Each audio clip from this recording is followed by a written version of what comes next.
दोस्तों नमस्कार। 4 PM गुजरात पर आप सभी का बहुत-बहुत स्वागत है। मैं हूँ आपका दोस्त मयूर जानी।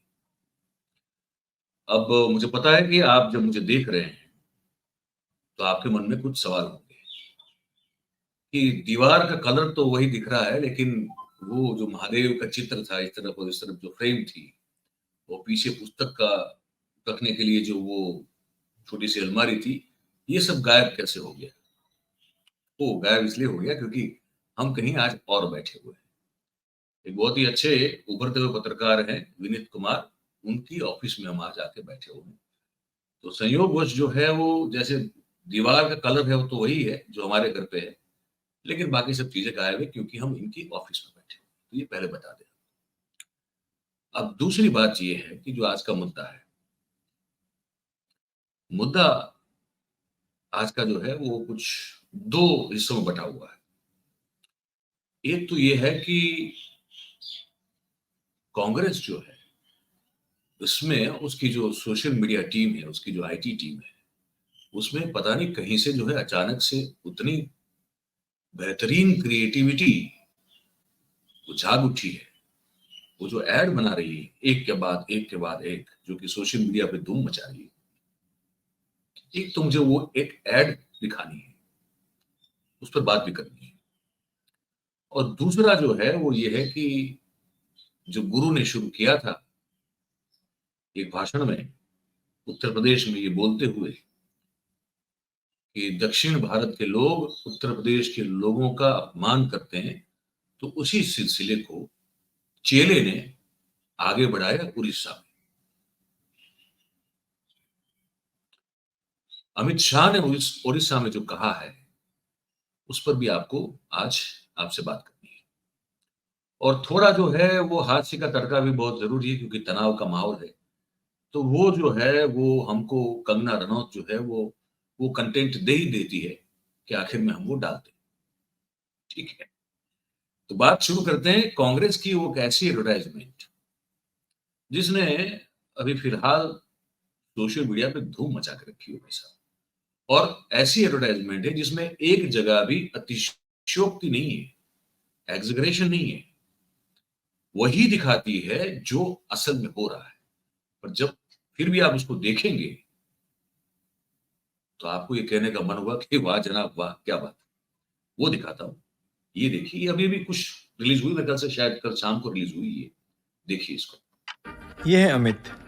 नहीं, शाह वाले नहीं, साधारण अमित, साधारण। आज मिस्टर साधारण क्रोनोलॉजी समझेंगे। मारे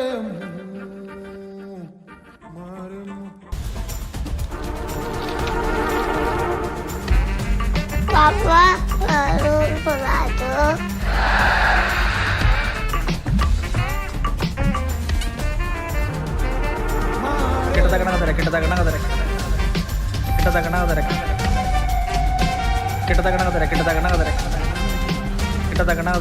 भैया ये इतनी भीड़ क्यों है यहाँ? अरे प्रधानमंत्री रोड का उद्घाटन कर रहे हैं। पर ये तो पहले की रोड बनी हुई है।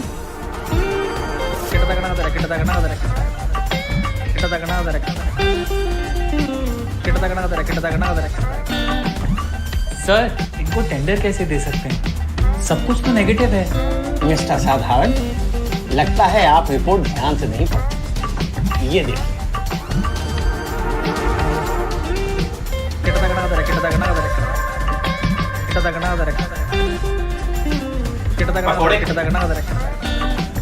मारे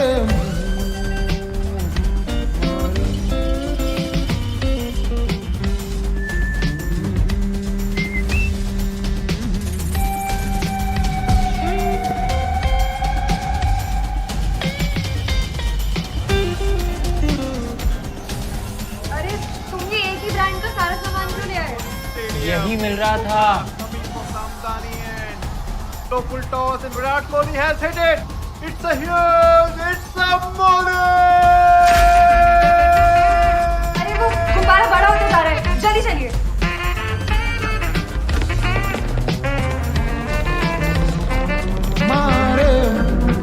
ना बड़ा बैलून।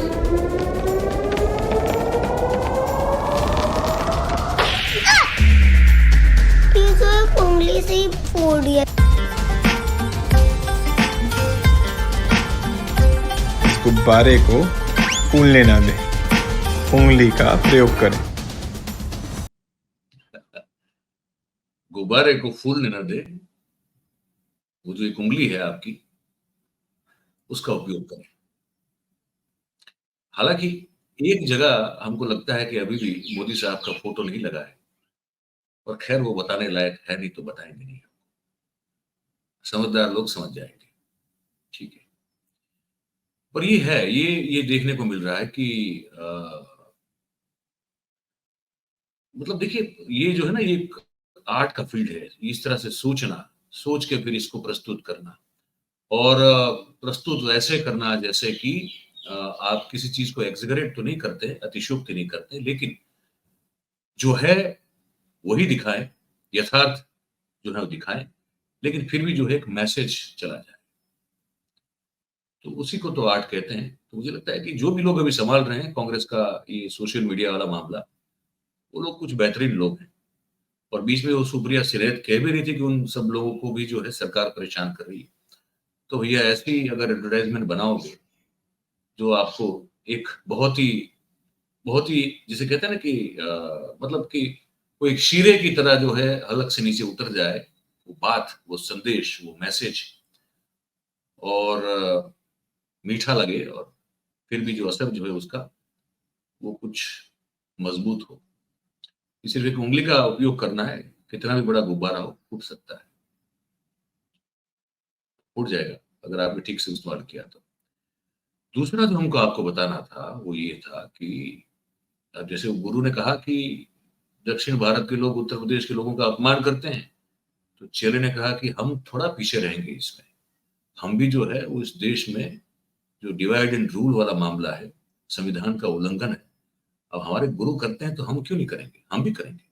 तो अमित शाह साहब ने उड़ीसा में जो बात कही है, वो बात मैं जब यहाँ जिस ऑफिस में बैठा हूँ, मैंने कहा वो बड़ा एक उभरता हुआ अच्छा पत्रकार है, विनीत एक्टिविस्ट भी है। तो हमने जब उनको कहा कि इस पर हम कार्यक्रम करने जा रहे हैं, तो उसने कहा कि सर ये तो संविधान के अनुच्छेद 15 का उल्लंघन है। मैंने कहा वो आप जानते हो, बहुत छोटी उम्र में बहुत अच्छी बात है, लेकिन इस देश का गृह मंत्री और देश का जो प्रधानमंत्री है, वो जानते हो भी मानता नहीं है, क्या करें। तो वो जो कहा है आपको सुनाते हैं, सुनिए। भाइयों बहनों, मुझे बताओ आप सभी लोग, ये चुनाव जो विधानसभा का है वो ओडिशा के गौरव का चुनाव है।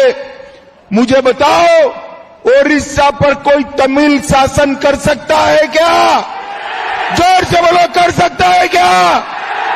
कोई तमिल बाबू ओडिशा चला सकता है क्या?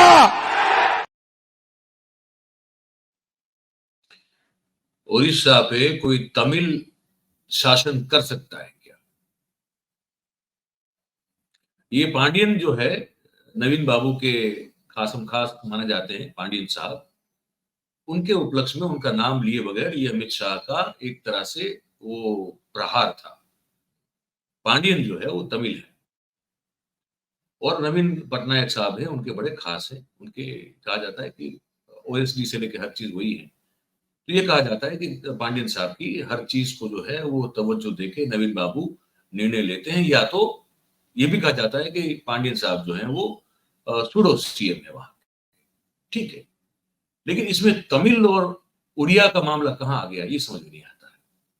दोनों इस देश के ही तो राज्य हैं। ऐसा तो नहीं है कि तमिल की श्रीलंका का पार्ट हो या उड़ीसा कहीं इंडोनेशिया का पार्ट हो, ऐसा तो कुछ है नहीं। इस फेडरल स्ट्रक्चर में जो जितने भी राज्य हैं उनमें से ये दो हैं, हमारे ही तो हैं, और कहाँ के हैं।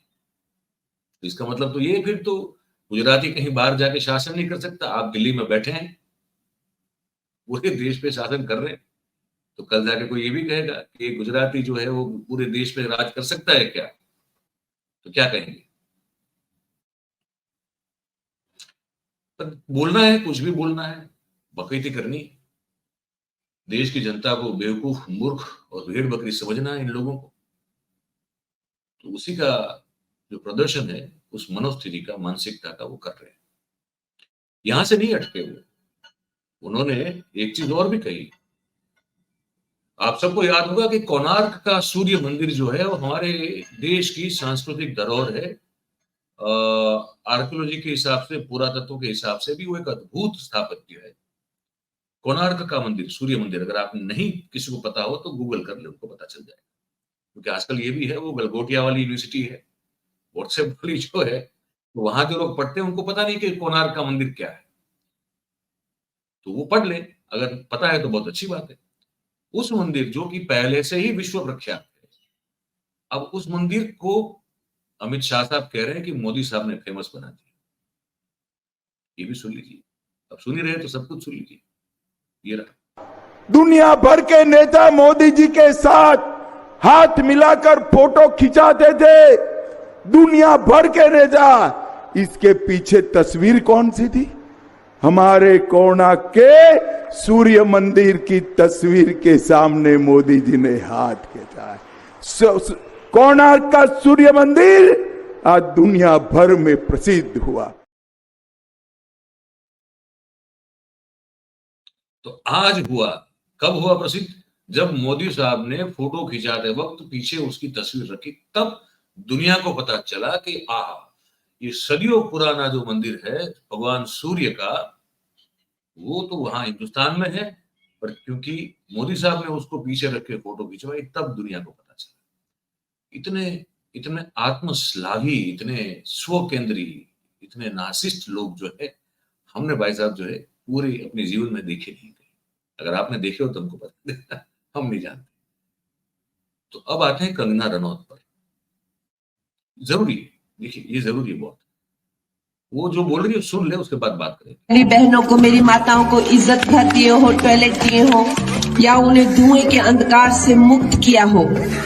50 करोड़ जब अकाउंट खोले तो 75 करोड़ जो है वो बहनों के नाम खोले। चाहे मेरी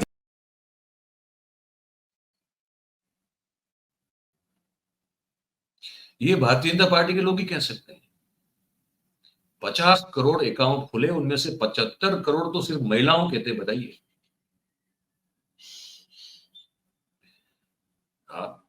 परेशान मत हो, ये ऐसा जनरल नॉलेज है जो सिर्फ बीजेपी के लोगों के पास होता है और किसी के पास नहीं होता। 50 करोड़ अकाउंट मोदी साहब ने खोले, उसमें से 75 करोड़ सिर्फ महिलाओं के थे। हिसाब मत लगाइएगा, वरना फिर वो ए स्क्वायर प्लस 20 करोड़ वाला मामला हो जाएगा। तो एक्स्ट्रा 2 भी कहां पे आएगा, आप समझ नहीं पाओगे। ये कुछ ऐसा ही है।